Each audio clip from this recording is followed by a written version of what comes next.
Welcome back to the channel, ladies and gentlemen. Today we have Storm Lightning Blackout Review.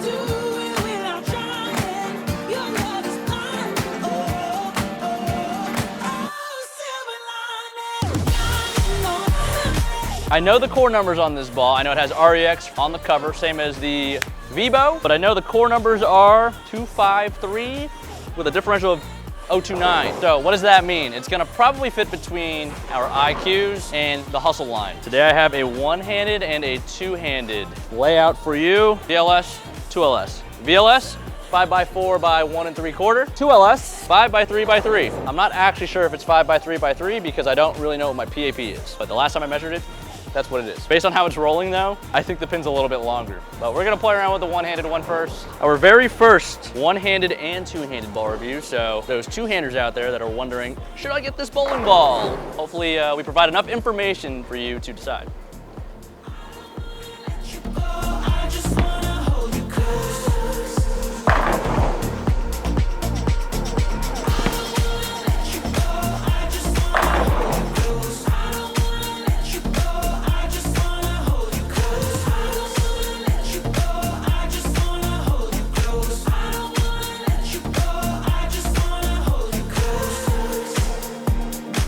If you're a one-hander based on those two shots, I'm not gonna tell you whether you should get this ball or not, but I am going to try to describe what I think it does, where it fits. I already told you where I think it fits in relation to other bowling balls. We did have a little bit of a gap there. You know, our 2, 4, 7, 8, 9 cores, basically our low RG, our strong cores. There was a gap. We didn't really have mid RG bowling balls like this one, 253. The numbers are actually very similar to the hustles. This one just has a stronger cover stock. So it's gonna fit that gap quite nicely. If the hustles aren't enough and you feel like the IQs don't give you enough pop, this should fit that in between perfect.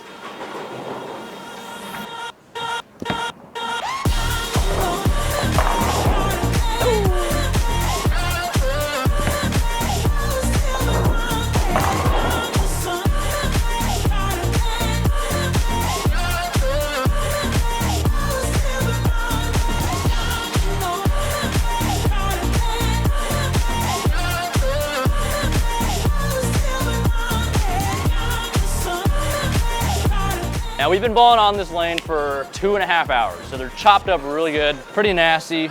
All parts of the lane have been bowled on. Urethane's been thrown, reactive has been thrown from the left gutter, one-hander, two-hander, all kinds of stuff has been going on in this pair. So this is exactly when I would throw the blackout. This ball is pretty clean, definitely not a ball for the fresh. If you want to drill one for league, I would say it'd be a game 3 ball. I would also recommend a slightly stronger layout, maybe with the pin, maybe with the buffer.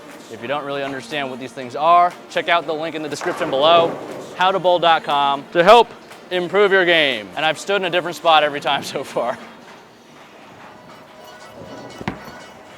Oh, that was nice.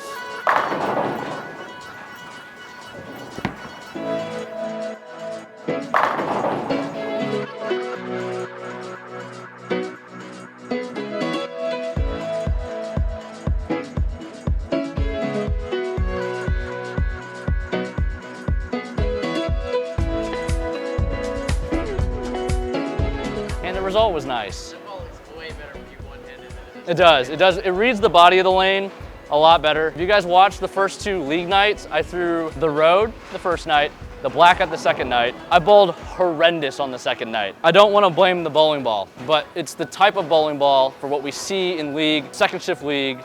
The oil gets really tight down the lane, and these weaker bowling balls they don't like the oil. This ball in particular, for me, not good when it sees oil. I said something about the PAP maybe not being correct, and this layout might be weaker than I intended it to be, so that's why I struggled as bad as I did. I also wasn't throwing it very good, and I ripped my nail off. If you guys want an update, that's where we're at. It wasn't as bad as I thought. There was just a lot of blood, so I thought it was really bad. Let's throw some two-handed shots.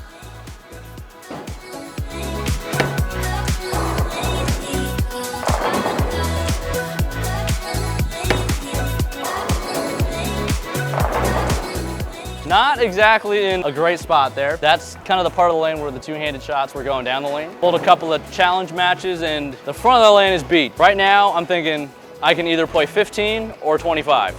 Anywhere in between, in the front lane at least, kind of chalked. Let's keep moving left. I did throw it for the first time at the World Series of Bowling on Scorpion, and it gave me a pretty good look towards the end of the block. Read the lane quite nicely.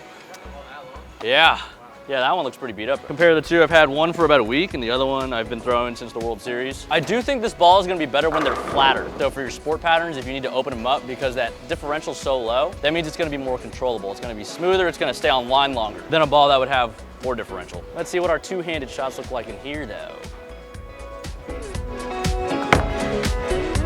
Close.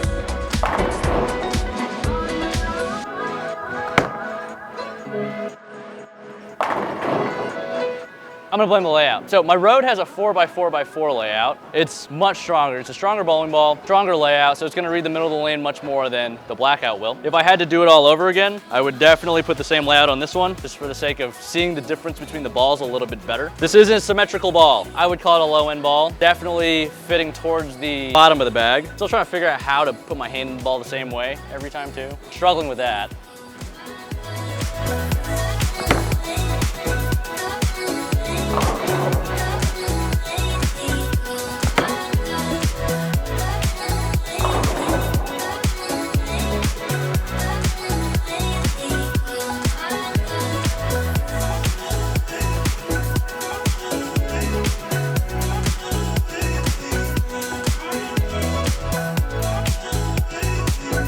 It just wants to stay on line for so long. It's very continuous when it sees it. This ball doesn't go as forward as other bowling balls, and that's due to the ball just being weaker and that lower differential. Kind of like the hustles. The hustles are pretty continuous because of those numbers. This one, I think just because of the layout, honestly. I'm tracking really close to the pin, so that tells me it's not strong enough. But I'm working hard on my two-handed game. So if you guys are interested in following me along for the journey and you're just getting started two-handed, hopefully some of the tips that I'm learning and picking up along the way help you guys too.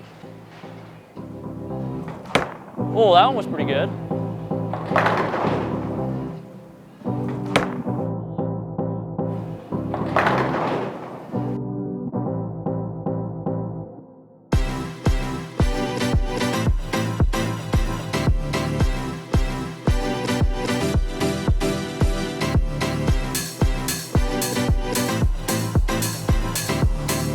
I don't feel like I can throw a shot two-handed anywhere but in front of the ball return at the moment. So, Lightning Blackout, like black balls. This is kind of a retro. I'm not super familiar with the original Lightning, that was before my time. I do see myself throwing this at the end of the blocks. Possibly when I'm trying to trick it, you know, if they get super cliff, wet dry, and I need something to get through the front really easy and I want to play to the right and throw it hard. That's not what's going on out here right now, but I'll kind of try to show you what I mean. Just throw it hard and firm and trap it in the tube. I'm gonna give it away a little more just because I know they're pretty flat.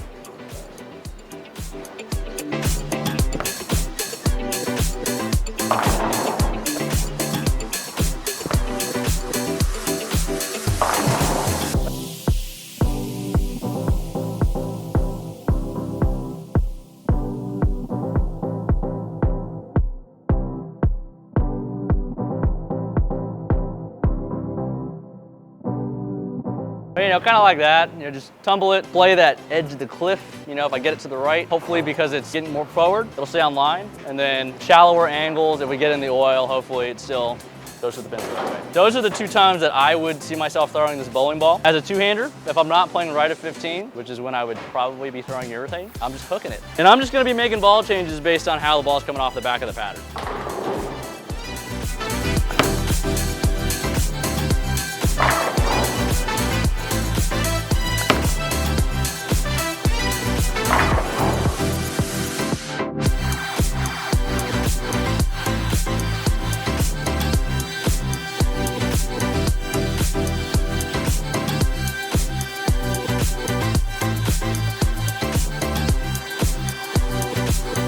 Like that was a good shot. Just for reference, I'm gonna show you guys the road. Same cover, stronger core.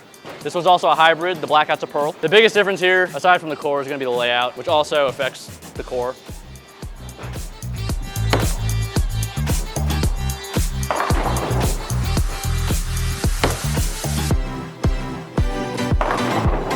I didn't think the quality of that shot was that much worse. It's just picking up a little sooner. Seeing it much earlier. You guys wanna know the reason why this ball stays on line for so long? Look at these flare lines. Look how tight they are. So typically if the lines are really close to each other and they're touching each other, the ball is gonna go much straighter, stay on line longer before it wants to make its move. Now we have the road here with the stronger layout.